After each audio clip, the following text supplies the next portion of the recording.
The happiest moment for me in the youth group, there was a time where we got rained out of our tents at kids camp. And the tent that we were in didn't have a proper rain fly, so the water was like seeping into the tent rapidly. It was me and a few other seniors, and then Austin Davis was there and Isaac Harrison, and so we were just all talking, goofing off. And so all of our stuff got wet, the air mattress, the blankets, pillows, everything got wet. So I would move in, we had makeshift beds with chairs.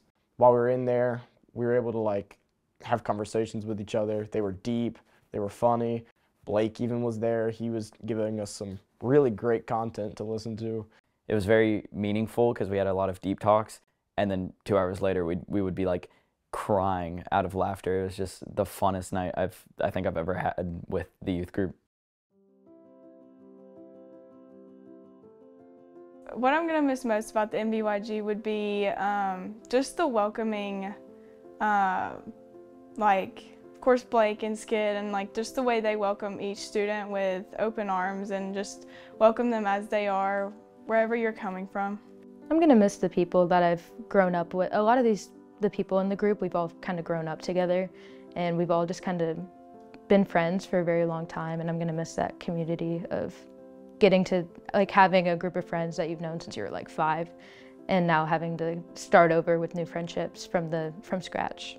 I'm probably just gonna miss like all the events and stuff, because like throughout the summer I'm just so busy going to different camps and retreats and stuff, and it's all just like packed of fun and getting closer to God. I'm going to miss having a group of people I can rely on for anything at any time. We've all grown very close, and we could text anyone at any time for anything that we need. The MBYG, in a way, is a curated group of people that you can go to when you're struggling. And I'm not quite sure that I'm gonna be able to find that outside of the church when I leave the MBYG. So that's really beneficial that I've been able to have a built-in support structure in the MBYG. It's definitely not perfect, and there are quirks and mistakes and things that could be better, but I would say for the most part everyone is just so genuinely themselves, and everyone's just not scared to be, and that's probably what I'm going to miss the most about it. Little me was, I guess I chased my brother around all the time because I loved his friends and they were all nice to me. But after both my siblings graduated and I was alone, I chased the older people around. I really liked having older people look down on me. I thought I was really cool. Well, I always had older sisters in the youth group, and so a lot of times I just like, I had a place with their friends, which was great because it had me going to Sonic with the seniors as a 7th grader, and like I felt, you know, super cool.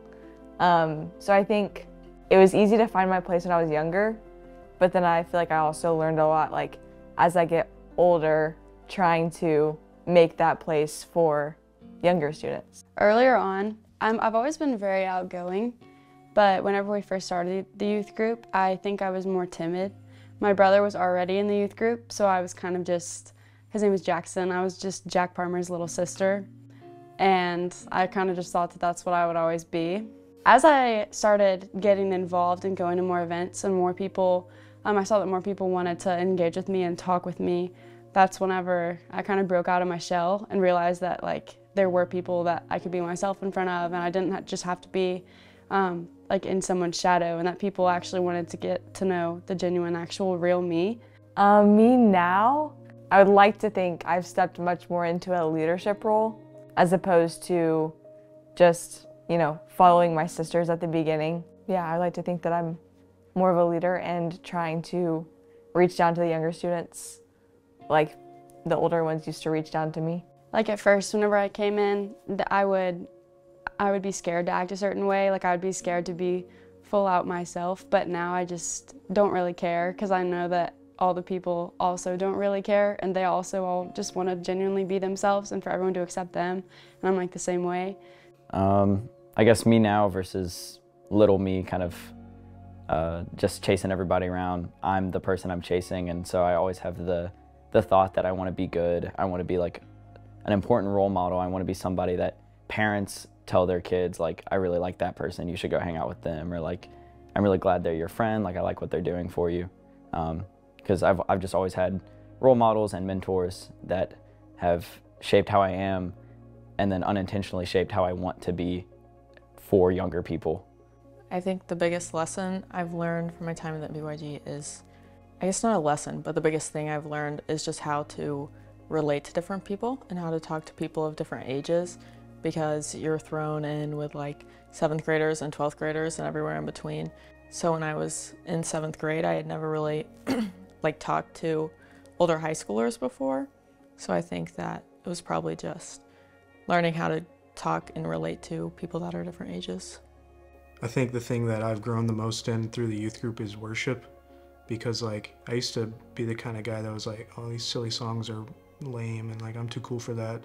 But like the older I've gotten, I'm like, man, I love these songs. I get to worship God and have fun, and just doing anything to give the praise to God is awesome.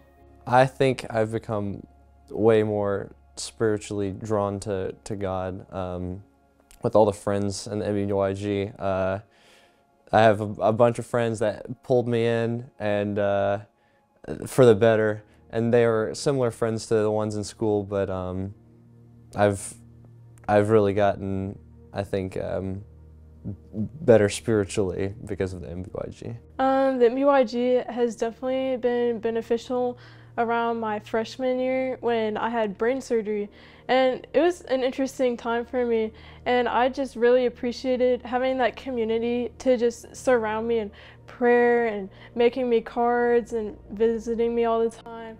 And I would definitely say that just having that community around helped my spiritual walk. Before I joined the youth group, I wasn't very vocal about my faith.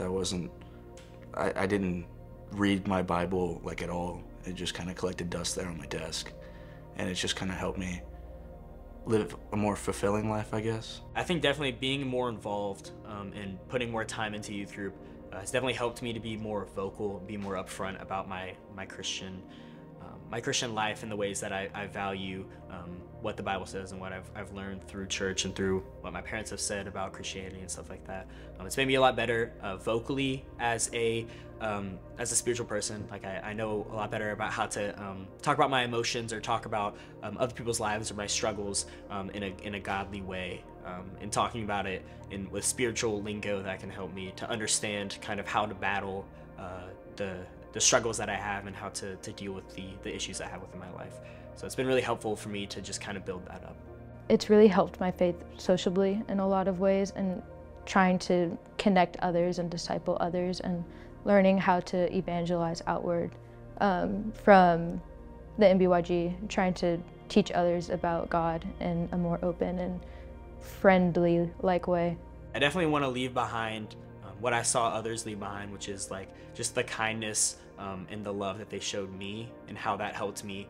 And my ultimate goal is to help those that are in 7th grade or 8th grade that might still be in their shell to kind of exhibit their true colors, because I had people that did that to me. So I would say the kind of legacy that I want to leave behind is just being a person that people can walk up to and approach. Whenever I first joined the youth group, I was just so afraid to approach people because I thought, they might think this is weird or they might think this is uncomfortable, but you just have to do whatever is uncomfortable to kind of break the shell with people. So to just be that person for other people who they feel like they can walk up to and approach and talk to. So the legacy I want to leave is setting an example for those who are younger so that when they're older, they do the same things for the younger ones that I'm doing now. So kind of a full circle type deal, but it just creates no age barriers, just family.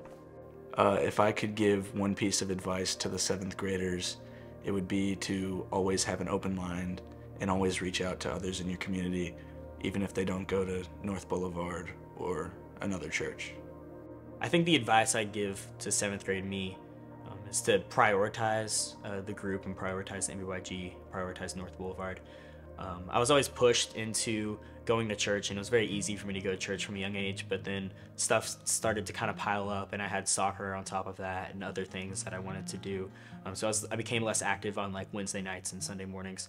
I would tell her that a lot of things are going to change, but change is always good, and you always have people around you to help you with change, and that change is not a bad thing.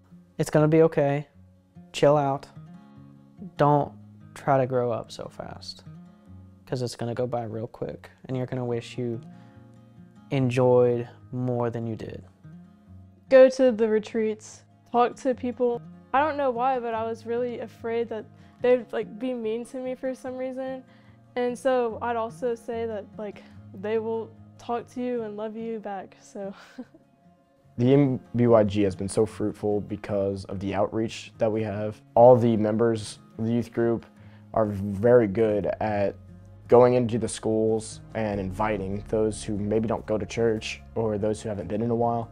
I think having high school and middle school combined is honestly a great blessing, because I know other youth ministries that have like high school and then middle school, and that's great because you get, you know, like you can have more mature conversations and that, but I think like the community and family feel that we have from just, you know, the fact that we go to Sonic every Wednesday night and it's like every grade is represented.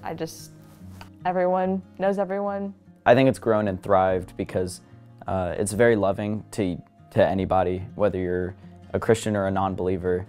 It's just a place where you can come and relax and be yourself without a big fear of being judged. You don't have to put up an image to others or like hide who you are, and I just think everybody there is very knowing and willing to help anybody, and so you can go there with any hardship or any reason you go, it's going to be met and it's going to be fulfilled and you'll have a good time.